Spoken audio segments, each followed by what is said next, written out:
ហើយខ្ញុំសូមអរគុណណាស់ដែលថាស្មារតីជាតិនិយមពេលនេះយើងមិនងាយបានឃើញទេខ្ញុំធ្លាប់ឃើញបែបនេះប្រមាណដងនៅពេលដែលខ្ញុំគិតថាអាចចាំបានទី1គឺពេលដែលយើងផ្ទុះអាវុធ2008 2011ទី2នៅពេលដែលយើងមូលគ្នារុញធ្វើប្រេជីហ្វូដនហើយឥឡូវទី3នេះដែលខ្ញុំឃើញគឺចលនាមូលមតិគ្នារបស់ប្រជាជាតិខ្មែរទាំងមូលបាទ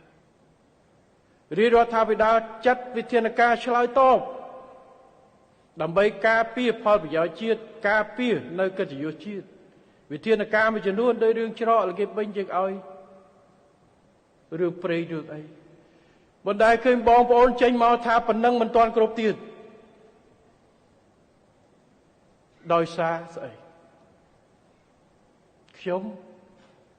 រាជរដ្ឋាភិបាលយើងមានការថ្លឹងថ្លែងនិងការចាត់វិធានការទិសដៅច្បាស់លាស់របស់យើងកម្ពុជាអត់ចង់វាយប្រហារអ្នកណាមិនមែនទៅរករឿងអ្នកណាទេតែកុំឲ្យគេមករករឿងយើងអត់ធ្មត់ដើម្បីថែរក្សាស្ថិរភាពសន្តិភាពមិត្តភាពល្អរាប់ខែមកហើយប៉ុន្តែវាមានបន្ទាត់ក្រហម